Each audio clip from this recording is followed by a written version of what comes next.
Hello and welcome back guys, this is Akash Yadav. आज हम summary देखेंगे ऑन जेनिफर टाइगर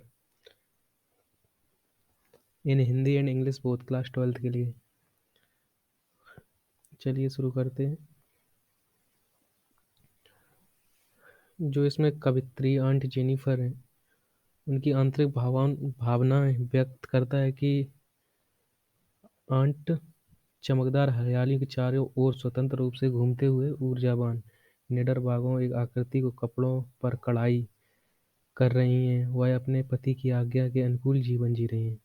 जो आंट जेनिफर ने इस चैप्टर में वर्णन किया है, उन्होंने ये कहा है कि उनकी कोई आंटी जी हैं जो हरियाली चारों तरफ स्वतंत्र रूप से घूमती हुई ऊर्जावान निडर बाघों की एक आकृति, निडर बाघों मतलब टाइगर्स की आकृति कपड़ों पर कढ़ाई कर रही हैं, कपड़ों पर डिजाइन बना रही हैं, और जो कि अपने हस्बैंड से अनुकूल जीवन जी रही हैं।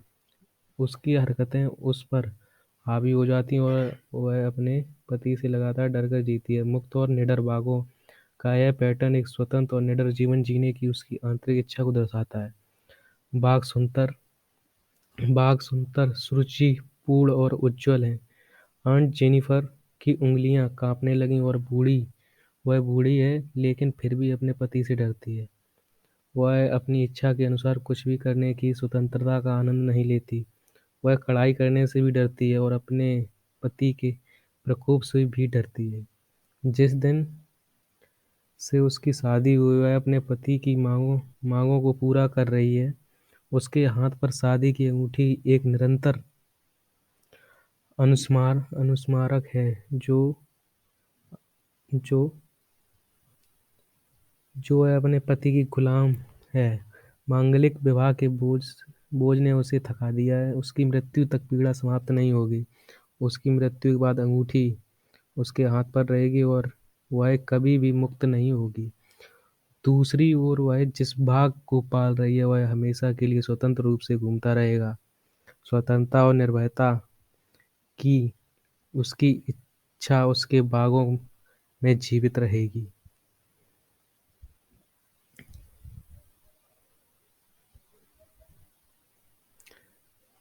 कवि एक महिला का वर्णन कर रही हैं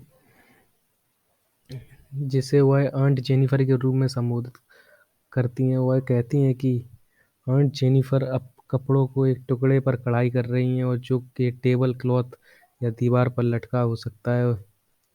उसने इस सुंदर बागों को साथ डिजाइन किया है जो हरे भरे जंगलों में।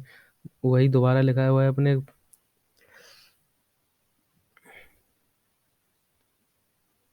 यहाँ कवि ने अपने ये 3 बार हिंदी में वर्णन करके दिया गया है। पैराग्राफ वाइज है, देख लेते हैं paragraph. Jennifer finger Jennifer hand तक।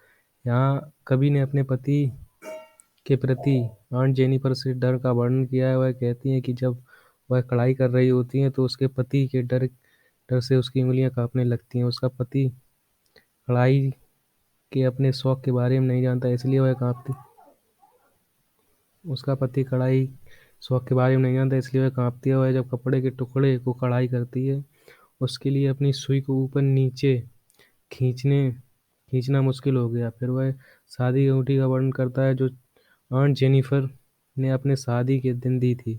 वह कहती है कि अंगूठी पहनना उसके लिए एक तरह का बोझ है। उसे अपने पति द्वारा इतना प्रताड़ित किया गया है कि शादी की अंगूठी जो उसके लिए एक खूबसूरत उपहार हो सकती है, उसे बोझ जैसी लगती है। उसने अपने विवाहित जीवन में इतनी कठिनाइयों का सामना किया है कि छोटी अंगूठी उसकी कांपती उंगलियों पर एक भारी बैंड के रूप में वर्णित किया गया है।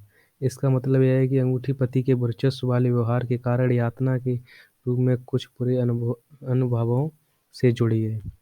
सेकंड पैरा देखते हैं। When earns is proud and unafraid। कवि कहता है कि कोई भी आसानी से बागों के डिजाइन के माध्यम से स्वतंत्रता और निर्भरता के लिए आंट की इच्छा को समझ सकता है। वह आगे कहती हैं कि आंट के लिए अपने जीवन काल में स्वतंत्रता हासिल करना संभव नहीं है। वह अपनी मृत्यु के बाद ही इसे प्राप्त कर लेगी। लेकिन यहाँ उसके जीवन की विडंबना यह है कि अभी भी वह अपने पति की शादी की अंगूठी के रूप में कारावास में बंद हो गई। अंगूठी न्याय यातनाओं को एकमात्र प्रमाण थी जो उसे अपने पति से झेली थी। दूसरी ओर आंट जेनिफर द्वारा डिजाइन किए गए बाग, जो हमेशा कपड़े के टुकड़े पर गर्व और बहादुरी से कूदकर निडर जीवन जीने की अपनी इच्छा को चित्रित करेंगे। ये चैप्टर यहीं पे समाप्त होता है। अगर आपको ये चैप्टर समझ में आया हो तो इस चैनल को सब्सक्राइब कर दें। बाद बाकी आपकी मर्जी है, अगर नहीं करना चाहें तो ना करें। Thank you for watching. Like, share and subscribe for more update. Bye bye. See you in the next video.